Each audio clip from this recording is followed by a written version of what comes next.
What's up, YouTube? This is Too Raw for TV. All right, so I don't know if you've all heard about this, but if two Democratic lawmakers got their way, former President Donald Trump would lose not only some of the perks that come with being an ex-president, he would also lose his Secret Service protection, which, given the amount of people that despise Donald Trump, would probably lead to something very disastrous for him. Probably him being unalived or whacked. Don't want to use stronger language than that. But yeah, this is something that two Democratic lawmakers are trying to push.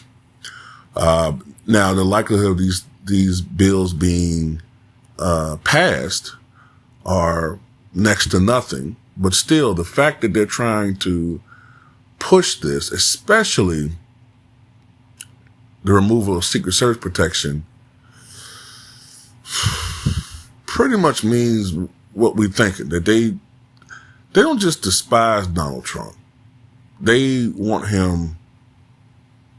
This is some pretty mean-spirited stuff, man. So, one of the Democratic lawmakers, his name is Benny Thompson, a Democrat from Mississippi, who introduced one of the bills. And his bill is the one that would remove the Secret Service protection from Donald Trump.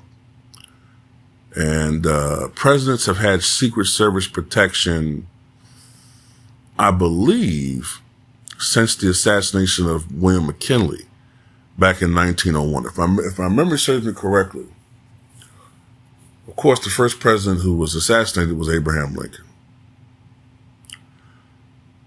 At the time, most people, most pundits, most individuals who were in government still felt like this was only the result of the extreme hostility and animosity built up because of the Civil War. And the only other real attempt on the presidential life came 30 years earlier, at the time with Andrew Jackson. Andrew Jackson was a very, let's say, polarizing but popular figure too. So they didn't think there was still something that was going to really happen, in history, because they really believed in people having access to the president. Fast forward to 16 years, and it happens again. 1881, James A. Garfield is assassinated, and they say Lincoln was killed by Charles Wilkes Booth, but I have doubts about that. I do believe James A. Garfield was shot by Charles Guiteau. That's how you pronounce his name. Even with the assassination of James A. Garfield, they still didn't feel like the people shouldn't have access to their president. The president's supposed to be accessible to the people. They didn't think that this was something that would normally happen. They increased the amount of police protection around the president from just 1 to maybe 5. But we didn't really live in a society that had a lot of gun violence. So, it was still not expected to be something that would be a real problem. Then 20 years later, when McKinley is shot and ultimately dies of his wounds.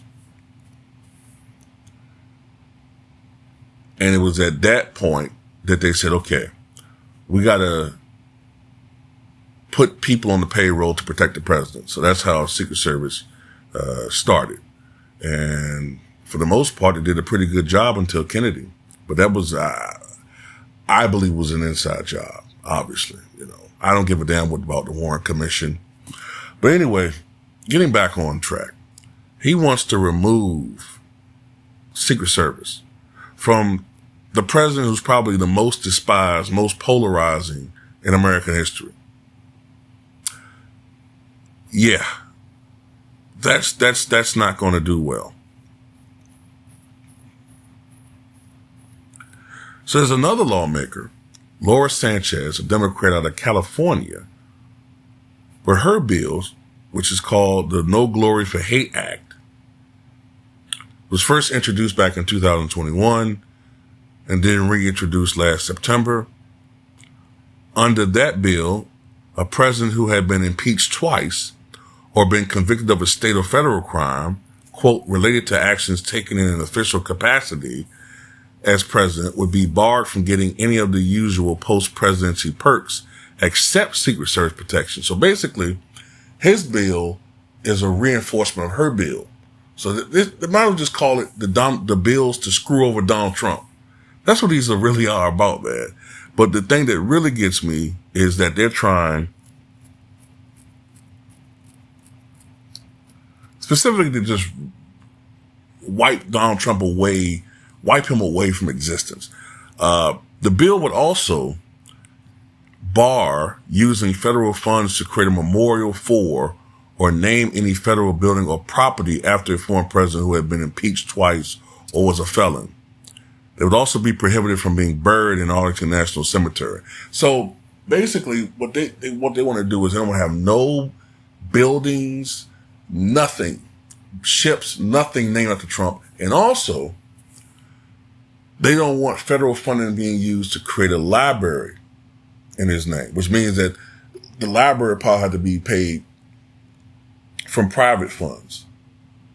You know what I mean? But the most jarring of this is, of course, the taking away of Secret Service. You know, Robert F. Kennedy, Robert F. Kennedy Sr. was assassinated back in 1968.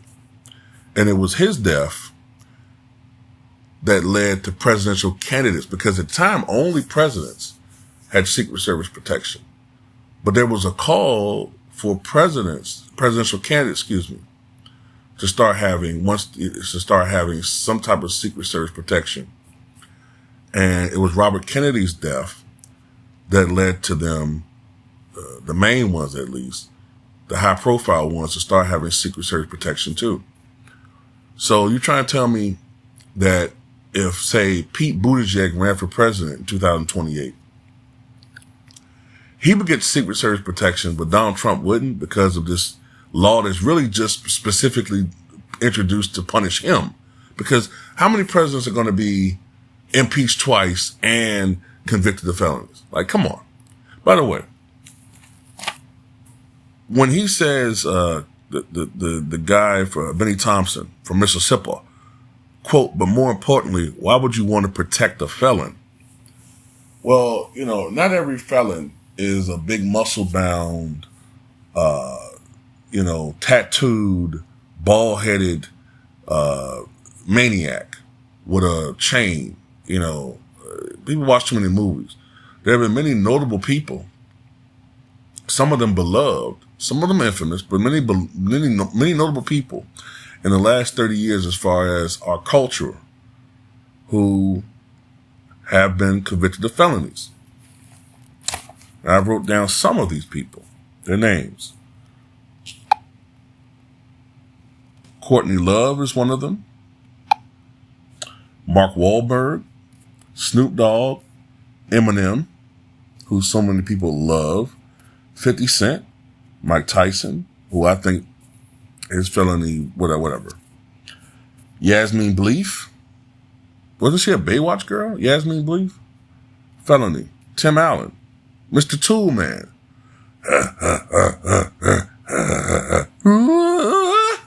Home Improvement. Felon. Martha Stewart. Maybe that's why she has a bond with Snoop Dogg. Partially, at least. She has a felony. Martha Stewart. The queen of homemaking, right? Michael Vick. We already know about that. Christian Slater. Nick Nolte, who played a cop. Felony. Mick Jagger. Start Me Up. Iron Man himself. Robert Downey Jr. felony. He's a felon. Darryl Strawberry, Tanya Harding, the late Merle Haggard, Charles S. Dutton, Vanilla Ice, the late great Tupac Shakur, the late great James Brown, Randy Quaid, Pete Rose, the late Robert Mitchum, the actor. He's a felon. He was a felon. Chuck Berry, and Allen Iverson are just some of the people who we've watched in the entertainment field, whether it's sports or movies, television, felonies. Matter of fact, 8%, over 8% of the U.S. adult population have felonies. That's over 20 million people. So all of them are bad people. Some of them made mistakes in their lives, obviously, but some of these people were the victims of a biased criminal justice system. 33% of adult black males in this country have felonies. You don't think that's a little bit weird that a third of the adult black male population have felonies? Yeah, you could argue we have problems in our community, but some of that is the criminal injustice systems. That's what that is some people who are of other races, especially if they're not Hispanic or black, getting misdemeanors for things that others who did the exact same thing or even a little bit worse, especially if they're Hispanic or black, getting felonies. And we all know felonies in many states takes away your right to vote. But you know what's more interesting about this? The people in this country, the demographic that's most affected by felonies are black men. And who the Democratic Party being exposed, now at least the modern Democratic Party, is being exposed as to the group that they don't give a crap about. And the group that they're trying to disenfranchise and empower others to be in control of our community. Black men. Black men, we're the ones who are being alienated right now by the Democratic Party. And this is another reason why we should be more and more alienated by them. I'm not saying vote Republican. But what I am saying is we all need to take a closer look at why we should have second thoughts about ever voting Democratic in this environment.